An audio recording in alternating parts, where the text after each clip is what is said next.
A nation in mourning is where we are today. 24 years ago, 9/11. We'll talk a bit later about that.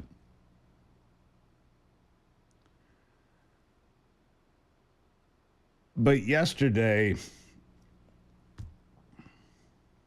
they murdered my friend.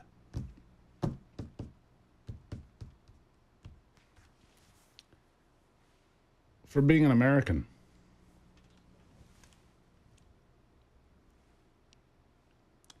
I remember my children would ask me,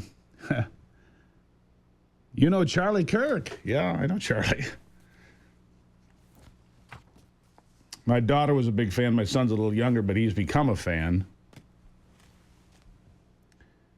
And the profound hurt and anger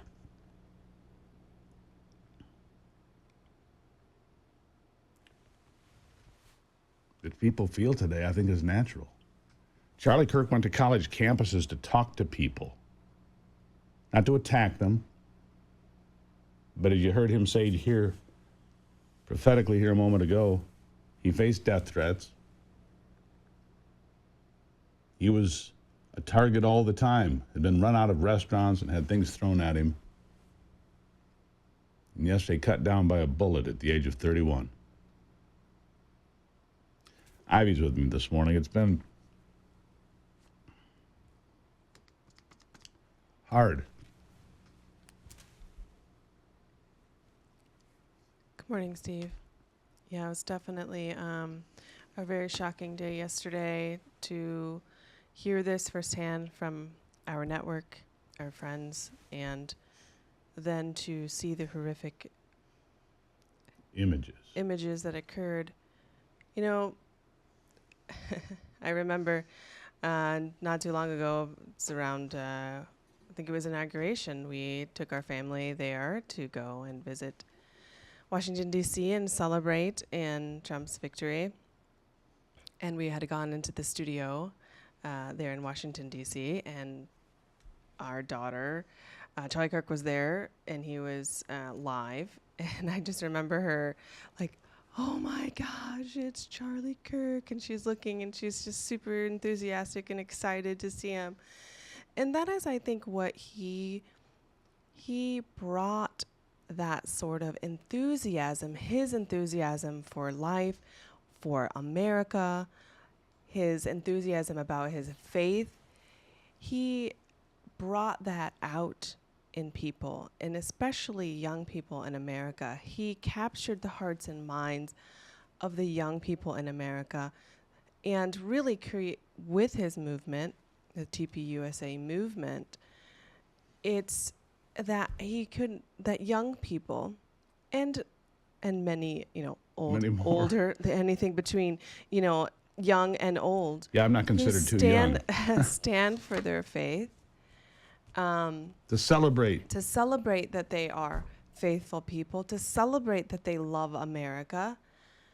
And it's just so heartbreaking that he's gone. But I think now we have to carry the torch and remember that, like he said in the video clip that you played earlier, we have to talk to one another. This world that we live in behind these screens. And we forget that, hey, we are a community of people that are meant to have conversation and sometimes fierce debate. And that is what's necessary to live in a civil society, to then be able to leave that tough debate and then be able to shake hands and say, you know what, I didn't agree with everything that you said. Okay, we can agree to disagree, but we don't have to hate one another. And we don't have to murder. We don't have to murder one another. And it's just very, very difficult to have to talk about. It's home, you being also a conservative commentator with very strong opinions. We have to wonder, are we all targets today? Certainly. Were we all targets yesterday? Right. I mean, there's not anybody who sits in a position like this one who hasn't had the thought previously? Would I be a target? If I said something that was offensive to somebody in some way, that they would come after me or my family? We've all thought it. Right. But to see it happen, to see Charlie gunned down in such a brutal and awful way. Yeah. And I actually saw this bite, and I want you to play it, Anthony, if you have it available. Yes. Go ahead.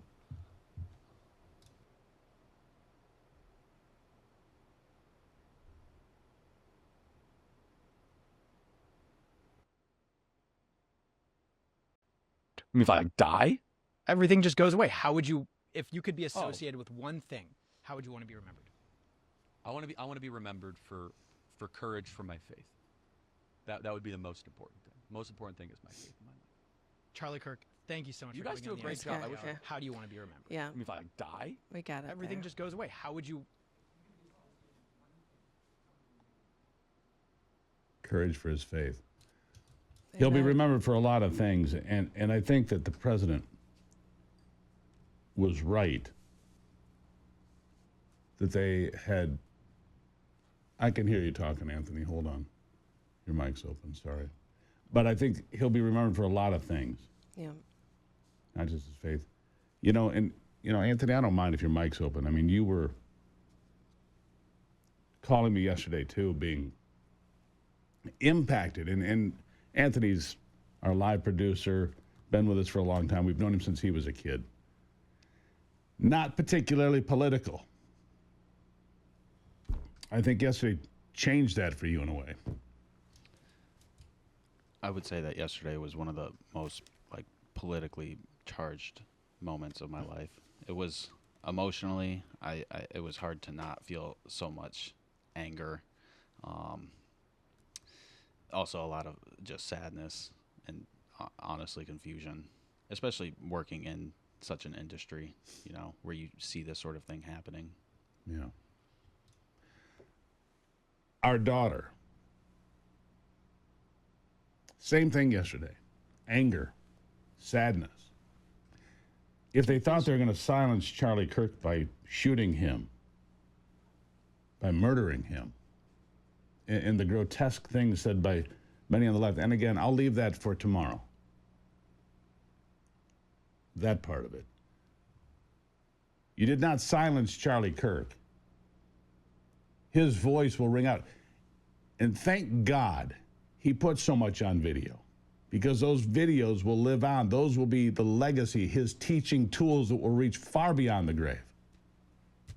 I believe. I agree.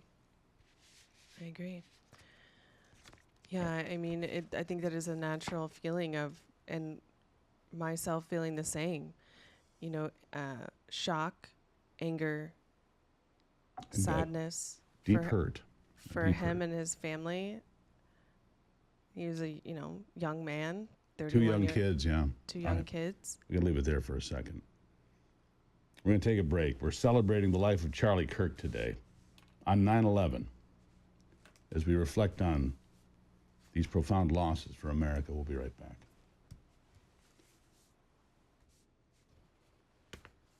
All right, live look as the sun comes up on the 9/11 memorial in New York City. 24 years on.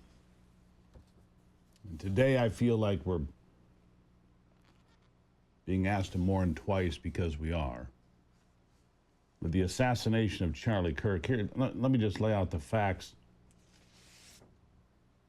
as we know them, that Charlie was at Utah Valley University, Orem, Utah, doing what he does best. Ivy and I had just saw him in person do this at Michigan State University earlier, just a few weeks ago.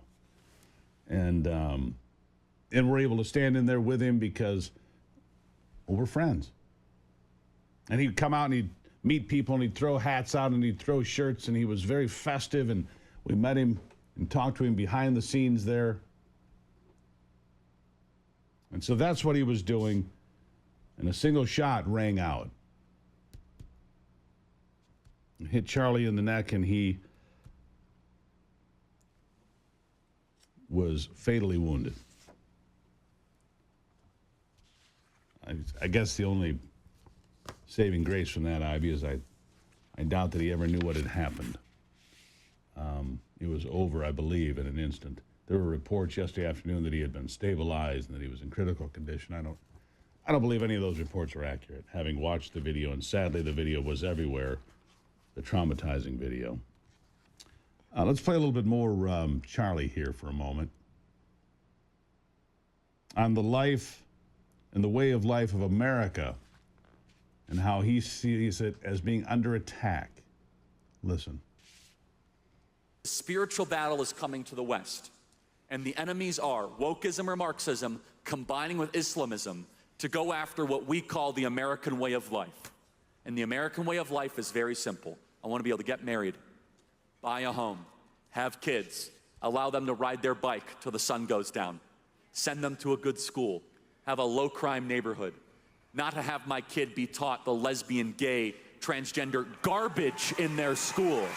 Christians, our sacrifice, our toil, our vision, the outgrowth of the scriptures gave us Western civilization. And this is where I think is a great rallying cry. Doesn't matter if you're Hispanic, doesn't matter if you're Asian, doesn't matter if you're black or white. Everybody, if you are Christian and Jesus Christ is your Lord and Savior, these two threats are combining forces to come after us. And it's time that the church stands and rises up against it. Yep. Time for the church to stand and rise up against that. Charlie was a voice unmatched on the world stage, not just the American stage. The world stage today, Ivy, because he would speak truth like that. He would speak in front of anyone. He was fearless. Yeah, actually, when you were talking about the Michigan State visit, we had gone, we're getting ready to interview him, and my camera has an issue. Yeah. And he was so Accommodating and caring, and it's fine, and here, join us outside. And, you think of moments like that.